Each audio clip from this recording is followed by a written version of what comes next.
It's time for another Thought of the Day video.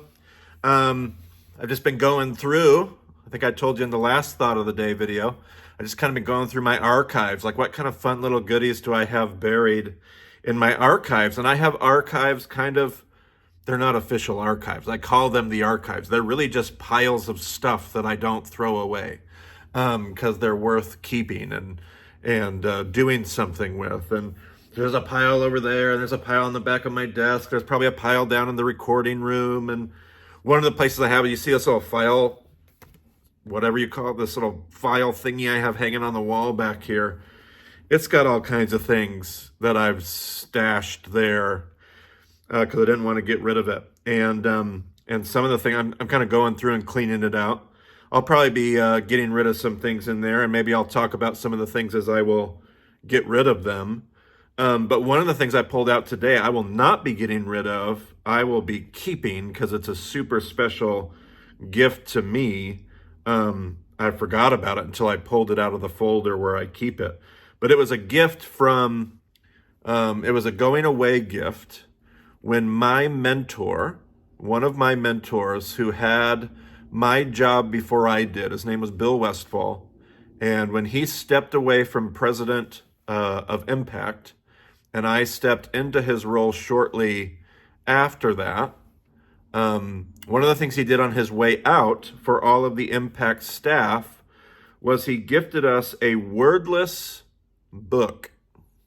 Have you heard of these? And people are like, oh yeah, a picture book. Yeah, but there's something that's just a little different. Not much, but a little different than picture books, which are incredible. I know my buddy Reed Dent, he will talk at length about the mystery, the wonder, and the awesomeness, the grandeur of picture books. But this one is particularly called a wordless, and it's called a wordless picture book. But I love the addition of the wordless because this book tells a story without using a single word. The very first page says, my grandpa always said, everyone's got a story, you just got to find out what it is. And this is it's created by Mark Ludy. Mark Ludy. I will try to find a link to this. I'm sure it's out there somewhere, and I'll put it in the description of this video. But it's called The Flower Man. The Flower Man. It is a wordless picture book by Mark Ludy, if I'm reading that correctly. And it just tells this awesome story. And part of it is silly that I would even talk about it because I'm going to try to use words to talk about a story that uses no words. But it's just this beautiful, you'll notice that the whole landscape, there's this old man here on the bridge, and he's in color. Like the old man he's in color. The city is all colorless, right? And so as you just, and again, no words, he shows up, here he is, black and white, but here he is coming into the city, he's in color. Shows him in the next page, showing up and seeing a house for sale. Again, he's in color. There's something about him. No words, just there's something about him. He's got something. He's in color and nobody else. And if you look at you can't see it in the video, but if you ever get a chance to get yourself a copy and you look at all the people, their lives, their demeanors, their posture, their faces are colorless. And so he finds this little house for sale. This house is for sale here. Obviously, he buys the house and he goes to work and the for sale sign is gone. No for sale sign. He's bought this house and now the house, the rest of the city is still black and white, but now the house is in color. He's mowing the lawn. He's fixing things up. The tree has taken shape. The next picture, he plants some flowers. Like he's still working on the house, but then if you keep watching, you'll notice all of a sudden there's a little girl here, and now she's in color. She's holding a flower. So this guy has moved in. He's taken up residence, and his presence is making a difference. and he's passing off his presence. He's making a difference for, in that one picture, a little girl. But now in the next page, now more and more of the city is starting to take on color. And obviously this wordless picture book is doing its job. It's telling the story. You get to the next, and almost the whole town, the whole centerfold is now in color, and just the faces and the relationships and the joy and the pictures that you see, the images that you see, the whole place is different because this guy has shown up. And everything else is, the next picture, everything else continues, it's all in color. But you'll notice now his house is starting to darken.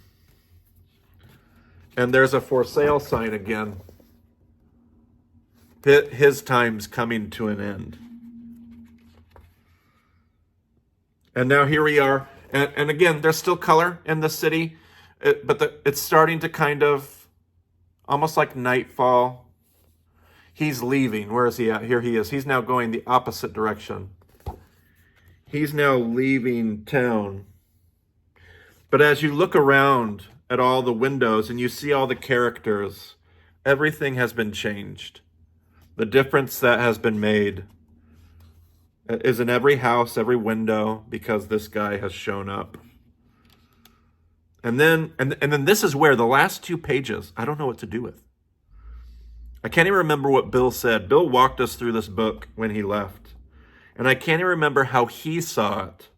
And I almost wonder if it's supposed to be this way. If it's kind of like undefined, because Mark Ludi is like, what do you see? What do you see? And I'm interested what you would see. But now, well, the spread is black and white again. And here he is. And he's standing outside of, I don't think it's the same house. It's a different flat. It says for sale.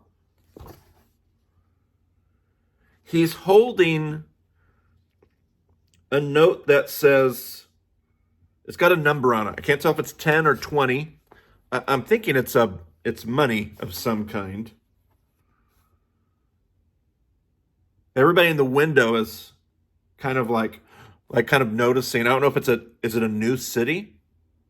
Is it the same city? I don't know. Everybody is looking out the window a little like, who is this guy? What is he doing?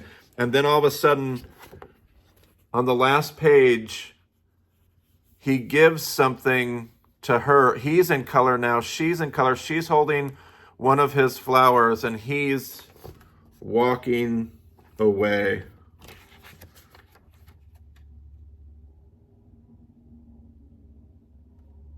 So I don't know what to make of those last 2 pages. I think the message is generally clear. That when we show up to a place, we can make a difference. That there are people that have something in them, and that they make the world obviously a better place. And it impacts everybody around them.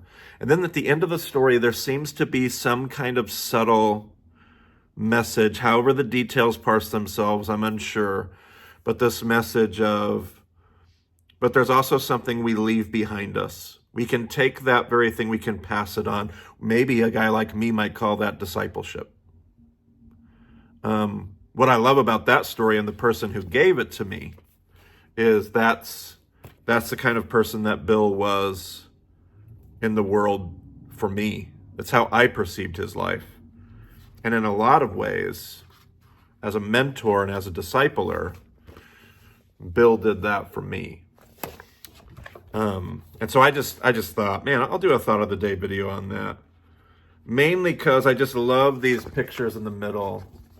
That it would be an inspiration for us to like make this kind of difference. And it's not a program. He doesn't show up and build some new building. He just shows up and takes up residence. And his very presence, because he has something in him. Maybe we might say he has somebody in him. Because of that, the world becomes a better place. The whole city is changed. Like this is really in a lot of ways the vision of Impact Campus Ministries, the organization that I lead. taking over from my mentor who gave me this. Our vision was that we would impact the university, we would impact young people, just like we saw in the story, and that those young people would impact the world, that they would go out and do what we see happening in this book. I think there's something about there's a prayer by Chardin, the slow work of God. Above all, trust in the slow work of God. We would be in a rush to get to all the things without delay, but remind ourselves that what God is doing, it may take a very long time. What I love about this book is it kind of reminds me of that prayer, that it would take a very long time. So I just love it. A book without words, but its ability to teach and to inspire and to put on a page what the mission can be and what the mission can look like. So if you want a copy, I'll try to find a link. Get yourself a copy. It's full of such amazing, great art. I'm sure it's not cheap. Well, I don't know. The back of this says it's $15 on the back of it. So it's not too bad, but I'll put a link. Get yourself a copy if you want it. Maybe there's others out there. Who knows? Maybe Mark Ludi has done others. Maybe other artists have done others. I don't know. But I'll try to find this one. It's done by Scribble and Sons. Goodbookcompany.com. We'll see if I can find it.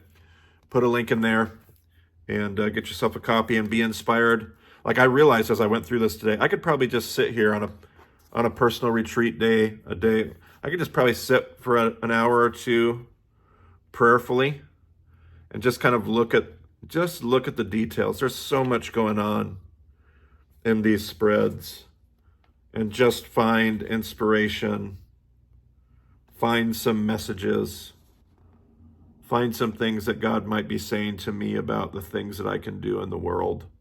There's so much going on. It's crazy. When you start to look at all the little details, there's so much. Things hiding in the corner, things happening, messaging that I didn't even talk about. So anyway, get yourself a copy, enjoy it, be inspired. Until the next time, we'll see you on the next Thought of the Day video.